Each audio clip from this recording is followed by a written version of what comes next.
F-35 যুদ্ধ বিমান নিয়ে বড় সংকটে আছে আমেরিকা।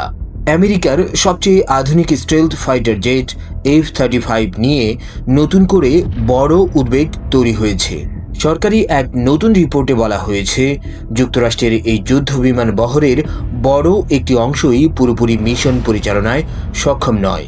রিপোর্ট অনুযায়ী বর্তমানে মাত্র প্রায় 25% F-35 যুদ্ধ বিমান সব ধরনের মিশন সম্পূর্ণভাবে চালাতে সক্ষম, আর প্রায় 44% বিমান আংশিকভাবে কার্যকর থাকলেও বাকি অংশ কার্যত মিশন রেডি অবস্থায় নেই।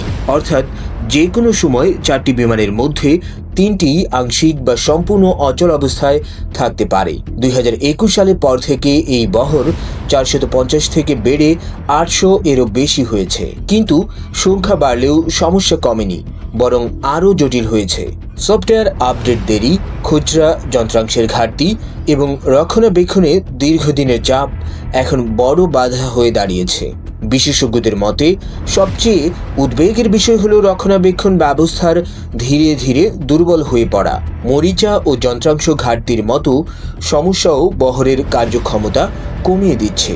নতুন হিসাব অনুযায়ী এসব সমস্যা সমাধানে 2031 সালের মধ্যে অতিরিক্ত প্রায় $13.7 বিলিয়ন খরচ হতে পারে।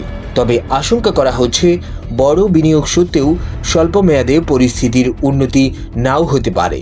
সব মিলিয়ে বিশ্বের সবচেয়ে উন্নত যুদ্ধ বিমান হিসেবে পরিচিত F-35 এখন সক্ষমতার পাশাপাশি রক্ষণাবেক্ষণ সংকটের কঠিন পরীক্ষার মুখে।